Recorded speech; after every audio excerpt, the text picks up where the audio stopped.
തിരുവനന്തപുരം നഗരസഭയുടെ ഉറവിട മാലിന്യ സംസ്കരണവുമായി ബന്ധപ്പെട്ട് തിരുവനന്തപുരം കവടിയാർ കുറവുംകോണം വിൻഷൻ മാൻഷൻ ഫ്ലാറ്റിൽ ഉപയോഗിച്ചിരിക്കുന്ന ശുചിത്വ മിഷൻ്റെ അംഗീകാരമുള്ള വി കമ്പോസ്റ്ററാണ് ഇതിൽ കാണിച്ചിട്ടുള്ളത്. അടുത്ത് ഇതിൻ്റെ പ്രവർത്തനങ്ങളെക്കുറിച്ച് പറയാൻ പോവുകയാണ്. ഇത് ഫ്ലാറ്റിൽ നിന്നുള്ള വേസ്റ്റ് ഇവിടുത്തെ ഫ്ലാറ്റിലുള്ള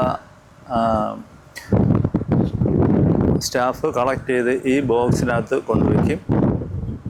ഇവിടെ നിന്നാണ് ബി കമ്പോസ്റ്ററിൻ്റെ കമ്പനി സ്റ്റാഫ് വന്ന് അടുത്ത അറകളിലോട്ട് മാറ്റുന്നത്. ഈ ബി കമ്പോസ്റ്ററിന് 2 അറകളുണ്ടായിരിക്കും. ഒന്ന് ഇത്, അടുത്തത്, അങ്ങനെ 2 അറകളുണ്ടായിരിക്കും.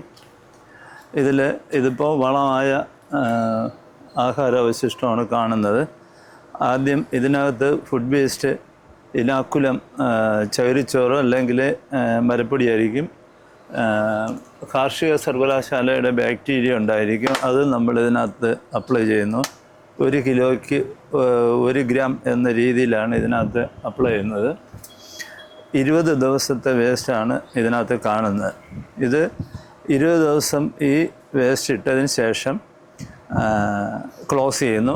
അത് കഴിഞ്ഞിട്ട് അടുത്ത അറയിലോട്ട് നമ്മൾ തുടങ്ങുന്നു. 20 ദിവസം കൊണ്ട് ഒന്നാമത്തെ അറ വളമായി മാറുകയും രണ്ടാമത്തെ അറയിൽ 20 ദിവസം വേസ്റ്റ് ഇടുകയും ചെയ്യും.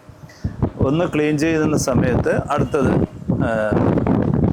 ഒഴിയും. അങ്ങനെ ആൾട്ടർനേറ്റായിട്ട് ഉപയോഗിക്കും. ഇതിനകത്ത് എക്സോസ് ഫാൻ ഉണ്ടായിരിക്കും. ബാഡ് സ്മെല്ലെല്ലാം എക്സോസ് ഫാൻ വഴി ബാരലിനകത്ത് വരികയും ബാരലിനകത്ത് സെൻട്രൽ ഭാഗത്തായിട്ട് ബാരലിനെ 2 അറകളായിട്ട് തിരിച്ചിട്ട് സെൻട്രൽ ഭാഗത്തായിട്ട് മരക്കരി, വിറവ് കരി, ഇങ്ങനെ 2 മിക്സ് ചെയ്ത് മറ്റു വസ്തുക്കൾ ഫില്ല് ചെയ്തിട്ടുണ്ട്.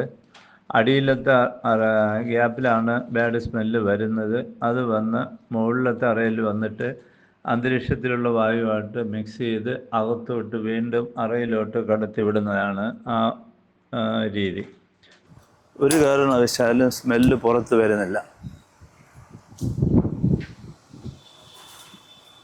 ഇതിൻ്റെ നീളം 15 അടി നീളവും 3 അടി വീതിയുമാണ്.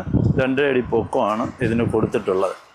ഒരു ദിവസം 25 കിലോ വേസ്റ്റ് ഇതിനകത്ത് അപ്ലൈ ചെയ്യാൻ പറ്റും.